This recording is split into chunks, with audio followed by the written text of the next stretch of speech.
Assalamualaikum warahmatullahi wabarakatuh.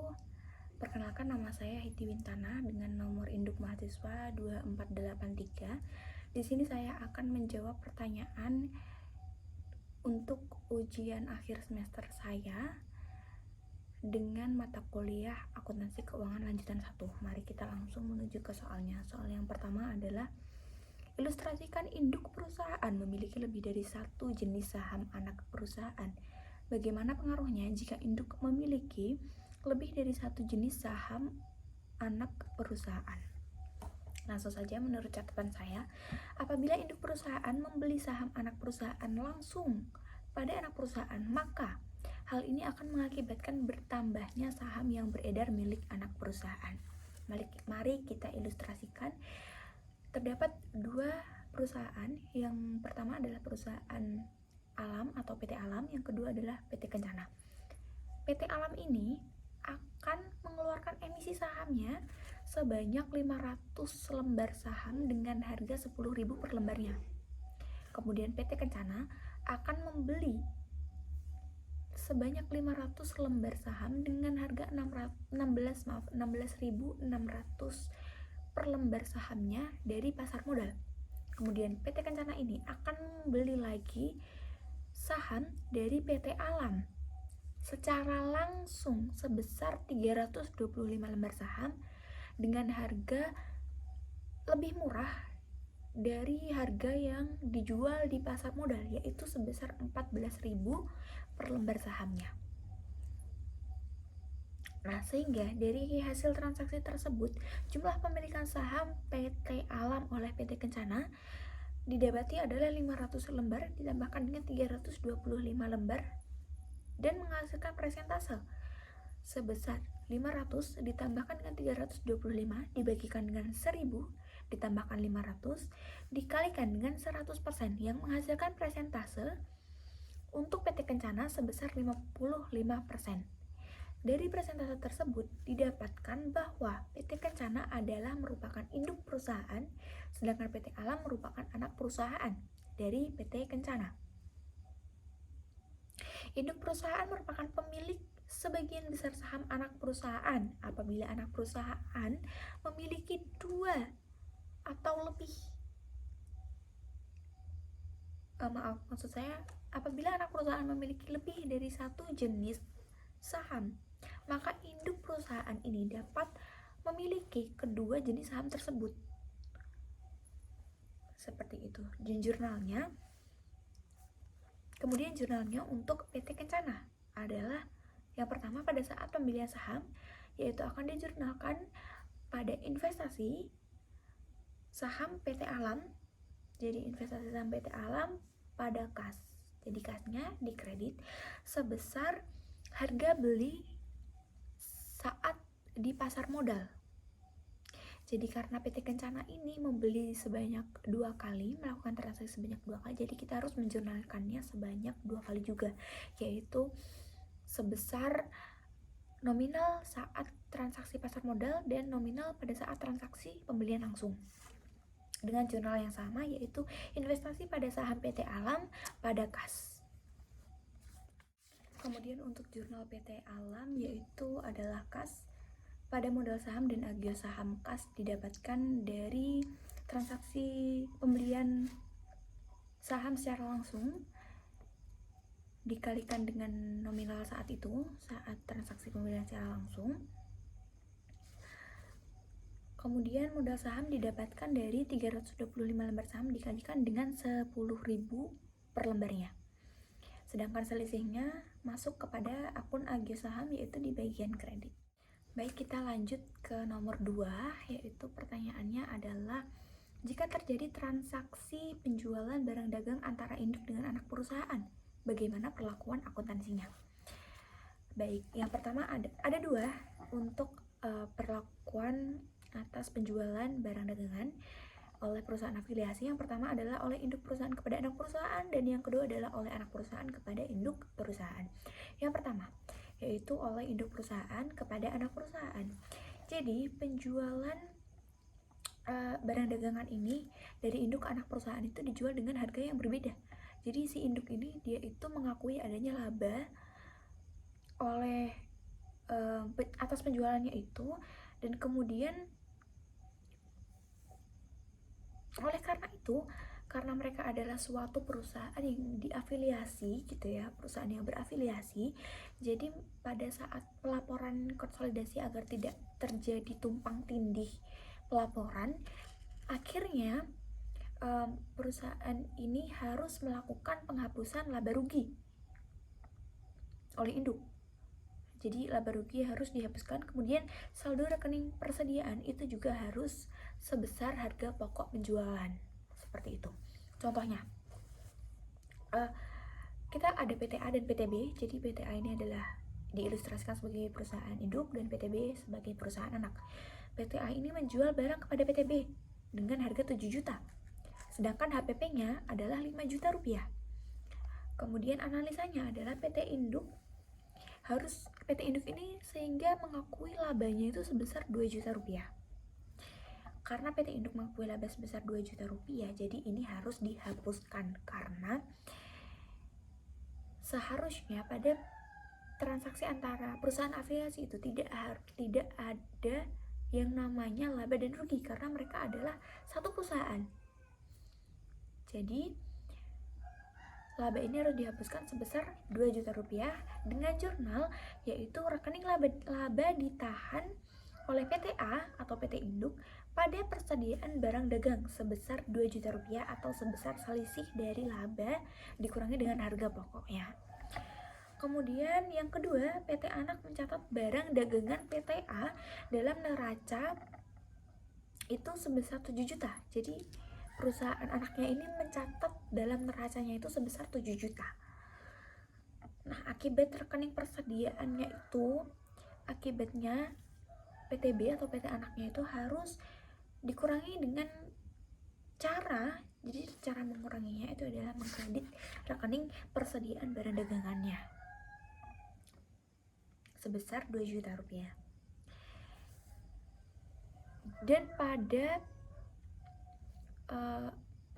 dengan cara ini, yaitu oleh induk, penjualan barang dagangan oleh induk perusahaan pada anak perusahaan ini tidak dipengaruhi oleh kepemilikan saham. Jadi meskipun itu induk perusahaan yang memiliki 70% dari saham total, itu tetap tidak akan mempengaruhi nominal dari transaksi tersebut. Seperti itu. Kita akan melanjutkan, yaitu pembahasan mengenai penjualan barang dagangan oleh anak perusahaan kepada induk perusahaan. Jadi untuk hal ini laba ruginya itu diakui oleh anak perusahaan dan mempengaruhi hak pada induk perusahaan, sehingga eliminasinya ini melibatkan rekening antara induk dan anak perusahaan. Dan juga dalam transaksi ini nominalnya ini sangat dipengaruhi oleh penggunaan metode dalam pencatatan, yaitu metode cost atau metode equity.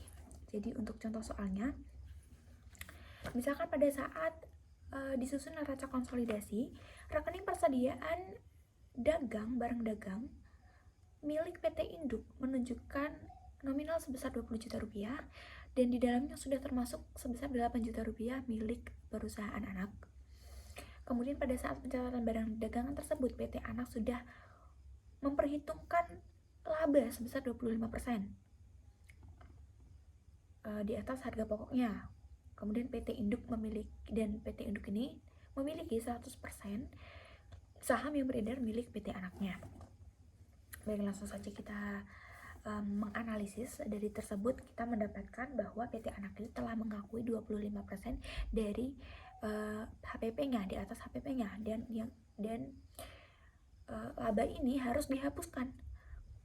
Laba ini harus dihapuskan, yaitu perhitungannya adalah sebesar 8 juta dikurangi dengan 100 dibagi dengan 125 dikali dengan 8 juta yang akan menghasilkan nominal sejumlah 1.600.000 rupiah, dan laba ini harus dihapuskan. Kemudian yang kedua adalah persediaan barang dagangan milik PT induk. Persediaan barang dagangan milik PT induk itu harus dikurangi menjadi sebesar harga pokoknya, yaitu dengan cara 100 dibagi dengan 125 dikalikan dengan 8 juta yang akan menghasilkan nominal sebesar 6.400.000 rupiah, sehingga harus dikreditkan sebesar 1.600.000 rupiah.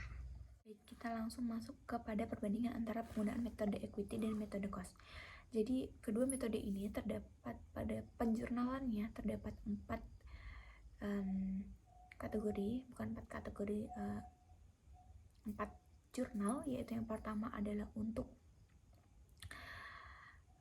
laba PT Anak, kemudian rekening investasi, kemudian laba ditahan PT Induk, laba ditahan PT Induk, dan kemudian persediaan barang dagangan. Nah, untuk metode equity ini sendiri nominalnya itu berubah-ubah sesuai dengan persoalan yang terjadi. Sedangkan pada saat metode cost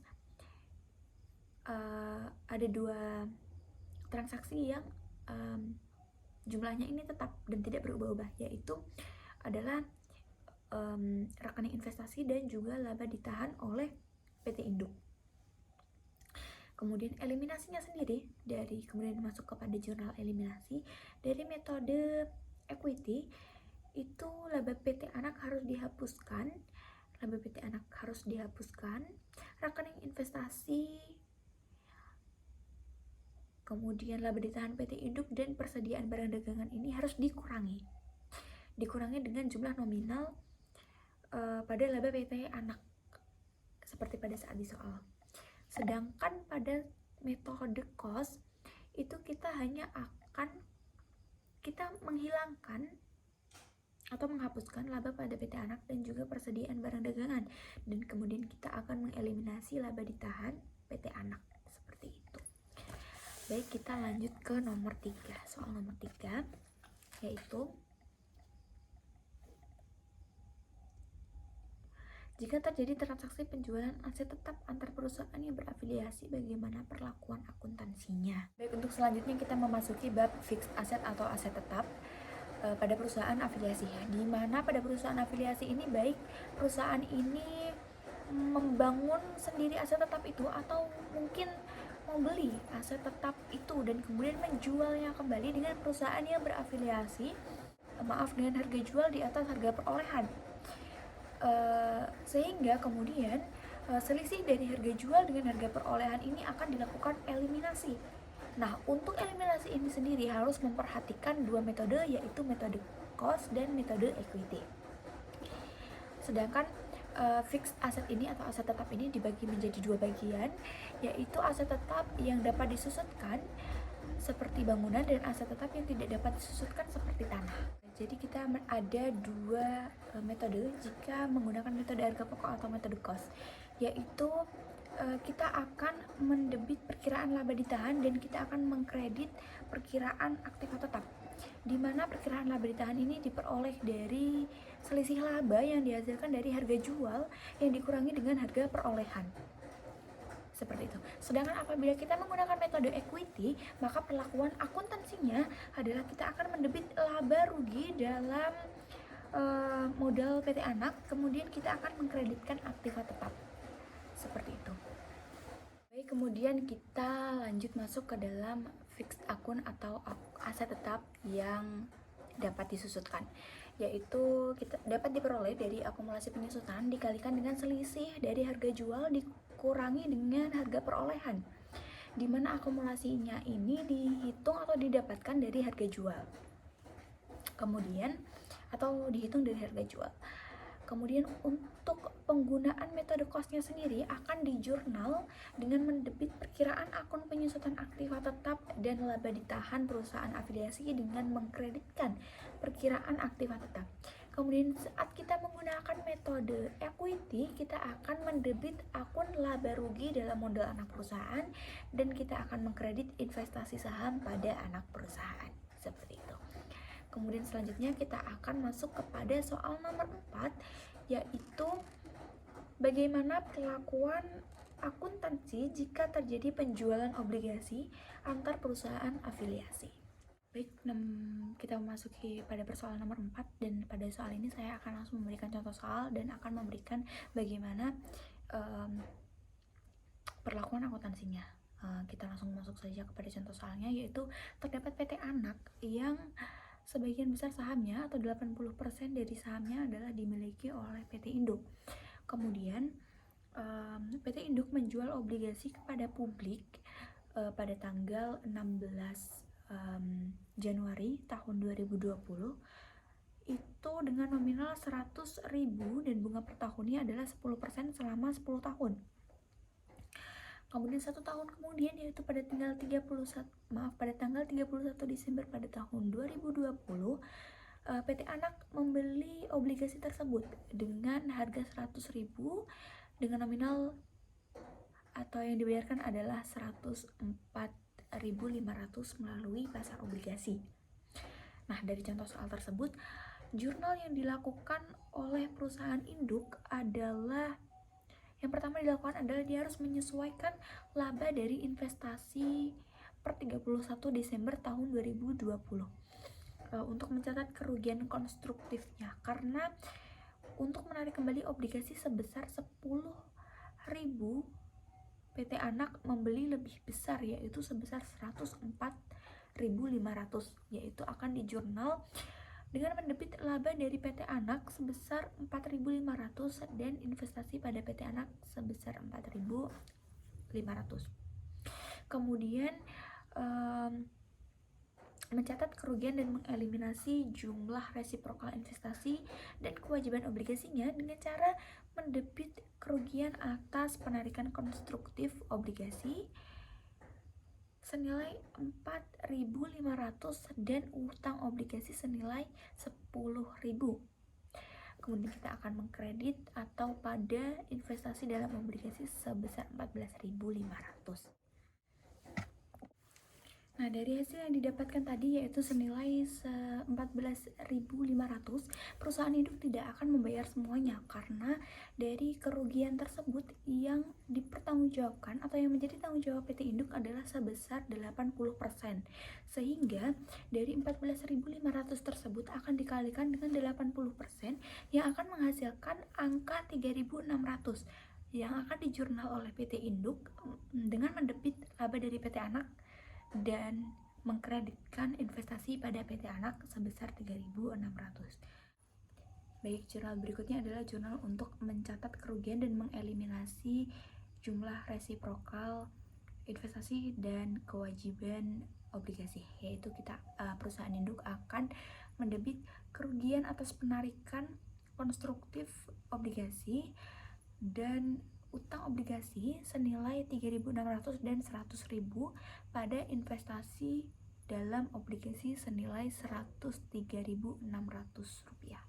Baik, selanjutnya kita akan masuk kepada soal nomor 5, di mana persoalan nomor 5 adalah bagaimana perlakuan akuntansi untuk pemilikan tidak langsung dan membentuk hubungan induk, anak, dan cucu jika menggunakan metode equity dan metode cost. Baik, langsung saja mengenai neraca konsolidasi secara tidak langsung dan saling memiliki saham. Yang pertama, kita memiliki hak kontrol yang diperoleh dengan pemilikan secara tidak langsung dibagi menjadi 3. Yang pertama yaitu pemilikan saham perusahaan anak terjadi sesudah adanya hak kontrol dari perusahaan induk pada perusahaan subinduk.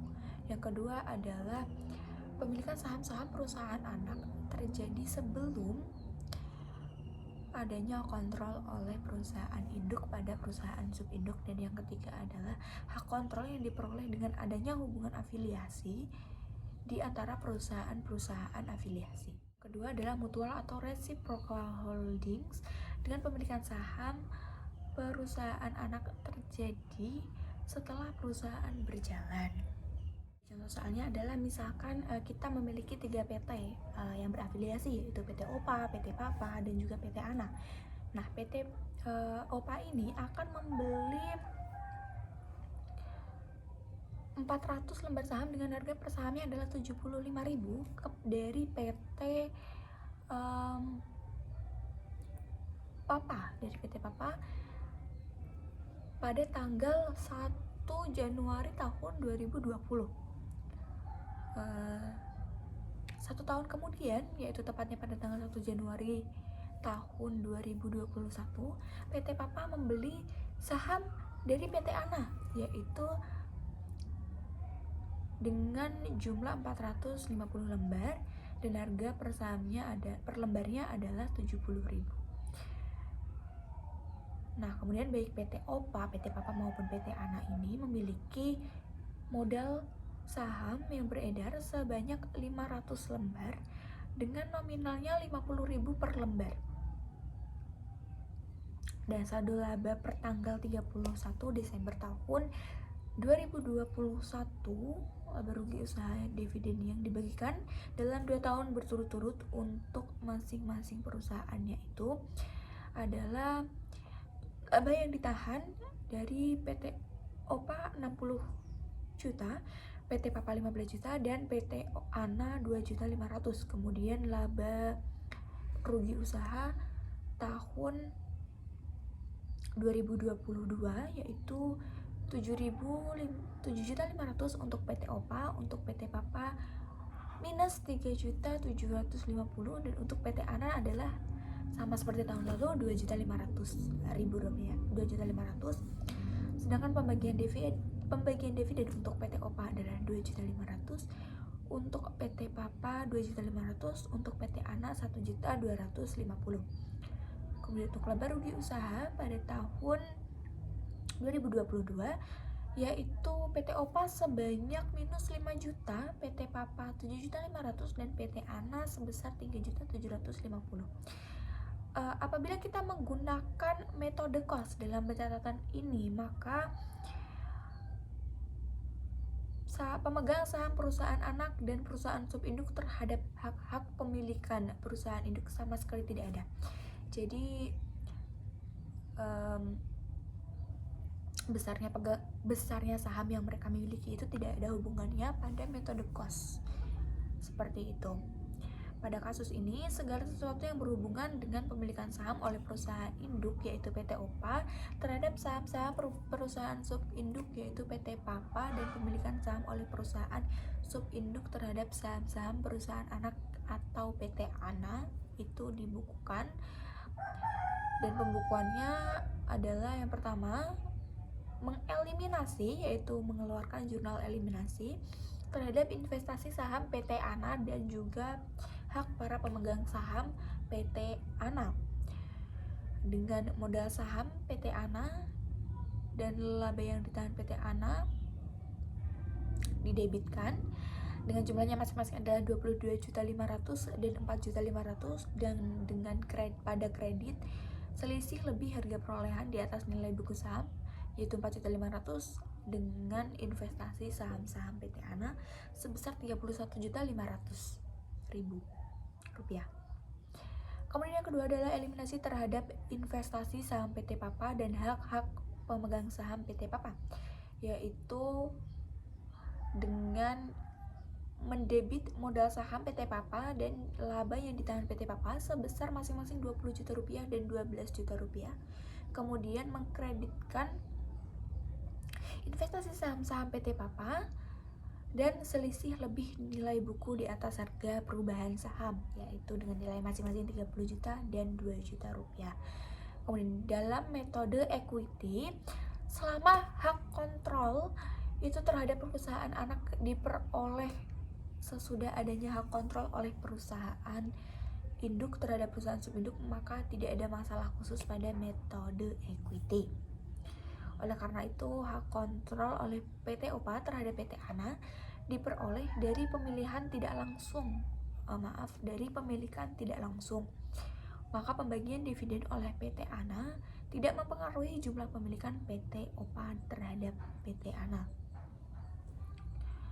Pembukuannya sendiri dengan metode equity adalah tetap sama, yaitu yang pertama adalah mengeliminasi investasi saham PT ANA dan hak-hak pemegang saham PT ANA, yaitu dengan mendebit modal saham PT ANA dan laba yang ditahan PT ANA sebesar masing-masing 22.500.000 dan 6.750.000 dengan kredit selisih lebih harga perolehan di atas nilai buku saham dengan investasi saham-saham PT ANA dengan nominal masing-masing 4.500.000 dan 33.750.000 rupiah.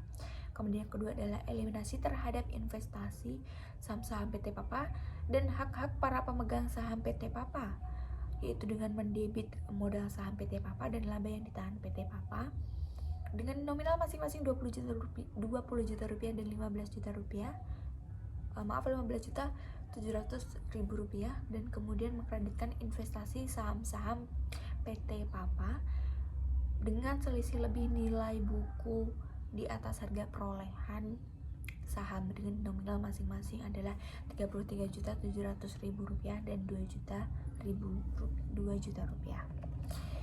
Sekian untuk menjawab dari pertanyaan UAS akuntansi keuangan lanjutan 1. Mohon maaf apabila ada salah kata dan ketidaklancaran dalam menjelaskan.